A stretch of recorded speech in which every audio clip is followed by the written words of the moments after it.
Swayam Prabha. Digital India. Educated India.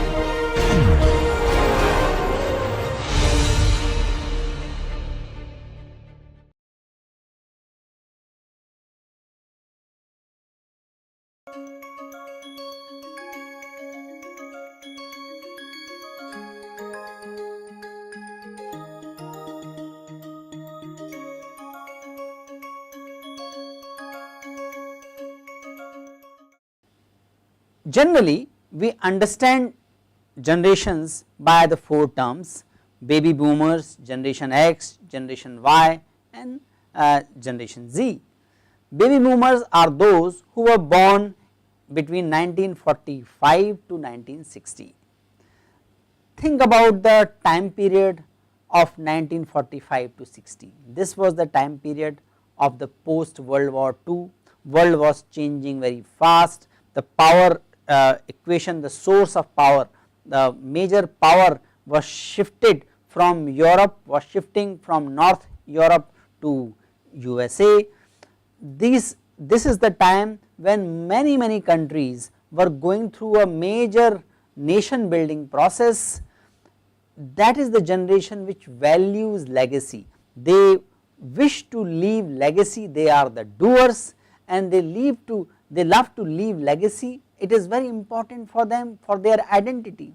They think in terms of words, because that was the time when most of the official communication used to happen, most of the formal official communication used to happen through words, and particularly the written words.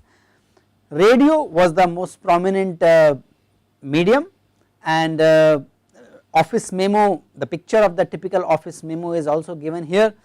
That tells about the importance of word, particularly the written words, and their importance in the communication, exchange of the ideas and making decisions was very important. So this generation is the generation of doers, those who love to leave legacy, and they use words and power of conversations, particularly long conversations.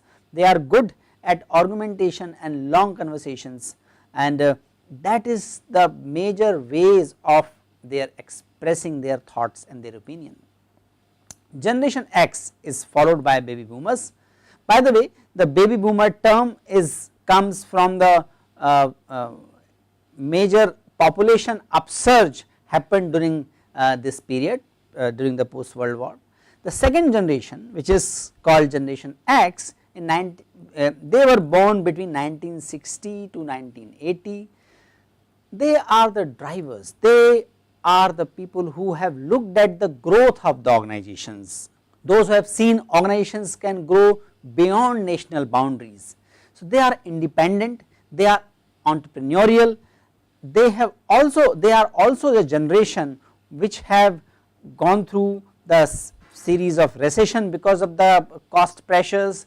They have also seen the major layoffs in the Europe and USA.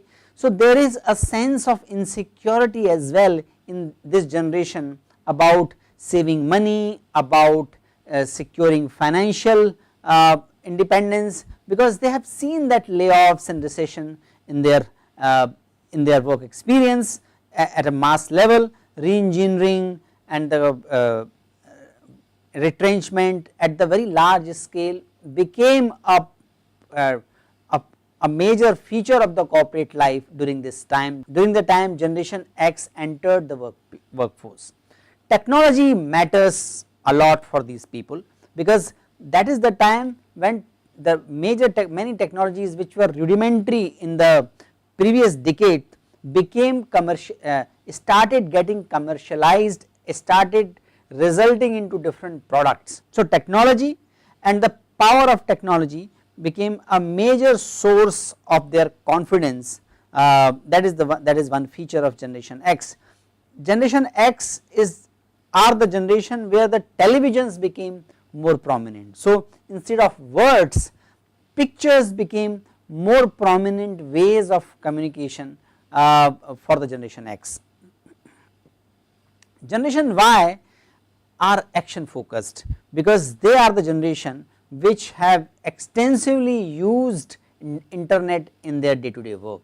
they are driven by the development, they are driven by the self esteem, they are okay to receive detailed instruction, but they love autonomy, they want to be left alone to complete the task, they value transparency, and this is the generation which has also seen the major financial debacle, subprime crisis, etc. So they are skeptical also about the corporate world, about the corporate life.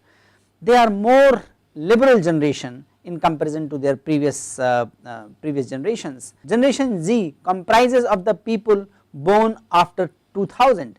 They have grown up with technology. So you might remember when in the beginning of, since the beginning of the 21st century, if a child cries, many times parents would give them the electronic gadgets, even their cell phones. So they have grown up with the cell phone, they have grown up with the very audio visual electronic communication. They are the generation who have survived on YouTube, they are most active in the Instagram, technology is their soother. So they are dependent on, they search YouTube or Google for any information, they are not very comfortable with the long conversations because they are more habitual of the short videos present in YouTube. So these are the major characteristics of the different generations. This is the most popular generational typology. So there is a more detailed classification of the generation is also available, but we will follow little more kind of 4 or 5 stages of the generations which we are going to discuss. So just to remember, you can use this figure which talks about baby boomer, an exemplar is Bill Gates, the health, wealth, quality of life, these are their drivers, they are most careful about those things. Generation X are the anti of the conventions, traditions, they are busy, cynical, they are the generations which have looked at the organizations growing phenomenally beyond the national boundaries. Generation Y, they have grown up with technology, and Generation Z are the born digital generation. So this is just to remember what we just discussed a short while from. So this is just to have a quick recap of what we discussed in the previous slides. There are some other classification as well. For example, Hewitt has given its classification of the generation in terms of passionate advocates, enthusiastic follower, under rewarded supporters, disenchanted, unrealized potential, detractors. NESCOM has also used a different classification using the terms of freebirds, seekers, stabilizers, loyalists. American theorists have also used other terms other than what we just discussed. So these terms are depression era, World War II era, post war, leading edge boomer, trailing edge boomers, generation Xer, and Gen, etc. So there are different few other classifications of the generation. I would like to share with you Indian classification of the generation. As we discussed, generations are the result of being born at a particular time period and the events which, the major events which would have influenced the people who are born in that time period.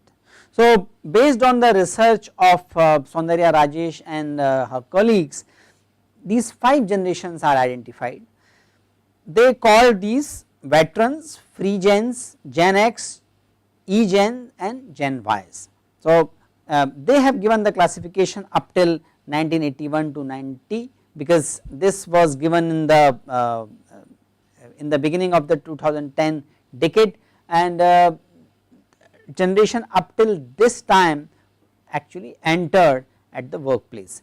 Generation Z, which is called millennial in the other classification, did not enter the workplace when this classification was given, but we will see that the classification, the characteristic of Gen Z who are born in 2000, and they are the the most recent entrant in the workplace share quite a few characteristics which we discussed in the previous slide.